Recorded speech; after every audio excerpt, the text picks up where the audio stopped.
வணக்கம் நண்பர்களே, முக்கிய செய்திகளை இந்த பதிவில் பார்க்க போகிறோம். சென்ட்ரல் கவர்மெண்ட் நல்ல ஒரு வாய்ப்பை ஒவ்வொரு மாநிலத்துக்கும் கொடுத்தாங்க. நல்ல ஆஃபருங்க.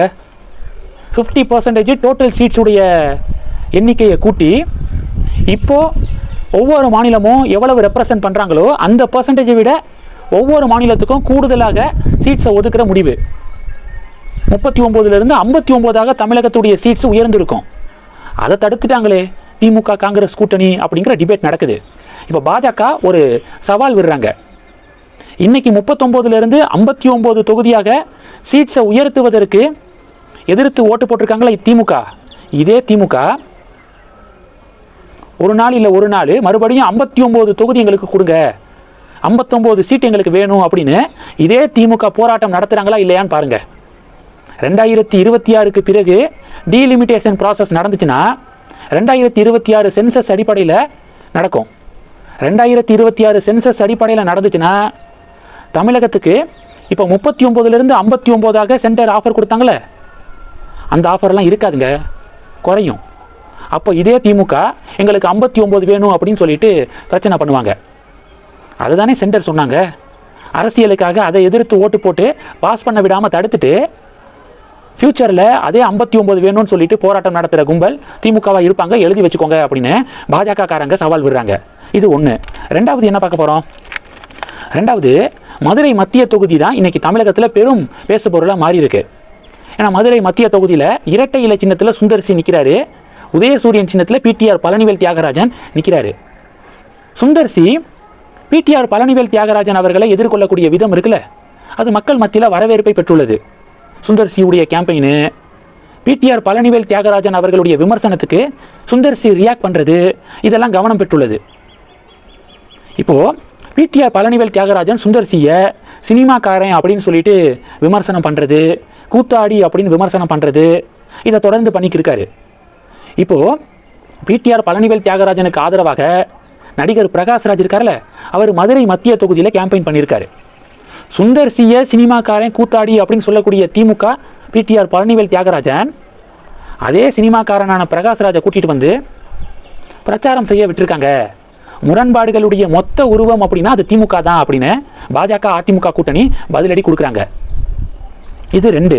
மூணாவது என்ன பார்க்க போகிறோன்னா, அண்ணாமலைக்கு கேம்பெயினில் கிடைக்கக்கூடிய இந்த ரெஸ்பான்ஸ் சம்மந்தப்பட்ட வீடியோ 2-3 வீடியோ கிடச்சிருக்கு. அதை நீங்களும் பார்க்கணும் அப்படிங்கிறதுக்காக தான் ஷேர் பண்ணுறேன்.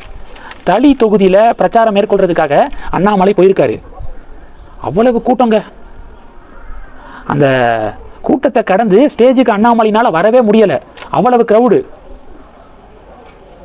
ஹெலிகாப்டரில் வந்திருக்காரு தளி தொகுதிக்கு. அண்ணாமலை இன்னைக்கெல்லாம் ஒரு நாளைக்கு 7 தொகுதியில் கேம்பெயின் பண்ணுறாரு. அப்போது அண்ணாமலை விரைவாக போகிறதுக்கு டெல்லி மேலிடம் அண்ணாமலைக்கு ஹெலிகாப்டர் வசதி செஞ்சு கொடுத்துருக்காங்க. ஹெலிகாப்டரில் தான் தளிக்கு போனார். பிரச்சாரத்தை முடிச்சுட்டு அதே ஹெலிகாப்டரில் ரிட்டன் ஆனார், இன்னொரு தொகுதிக்கு ரிட்டன் ஆனார்.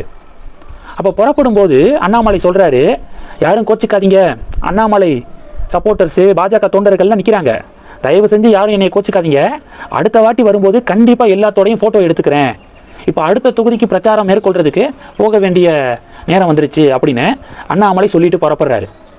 அந்த வீடியோ இப்போ வைரலாக ஷேர் ஆகுது.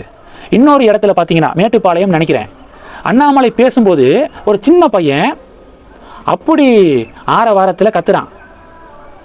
அண்ணாமலைக்கு ஆதரவாக அண்ணாமலை வாழ்க கோஷம் போடுறான், துண்டை எடுத்து சுற்றுறான்.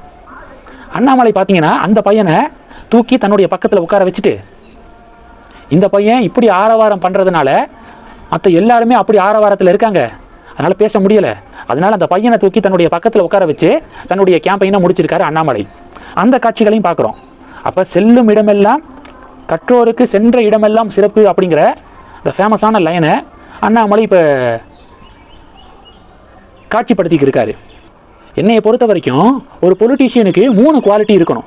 ஒன்று அறிவு, 2வது பணிவு, 3வது துணிவு. இந்த 3 ஒரு பொலிட்டீஷியனுக்கு இருக்கணும். நிறைய பேருக்கு 1 தான் இருக்கும், 2 இருக்காது. சில பேருக்கு 2 இருக்கும், 1 இருக்காது. ஆனால் 3மே இருக்கக்கூடிய ஒரு பொலிட்டீஷியனாக நான் அண்ணாமலையை பார்க்குறேன்.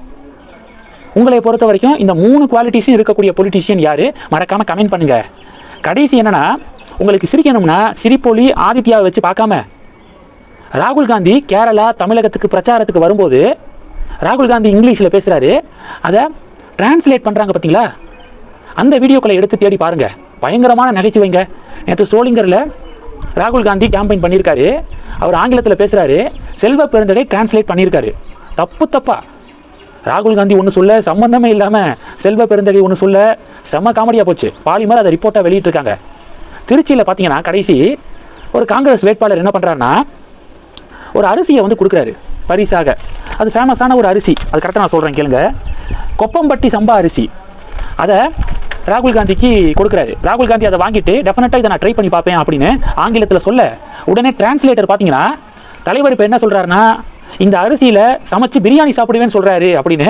இப்படியெல்லாம் வந்து டிரான்ஸ்லேஷன் நடந்திருக்கு. குபீர் காமெடி, பயங்கரமான காமெடிங்க.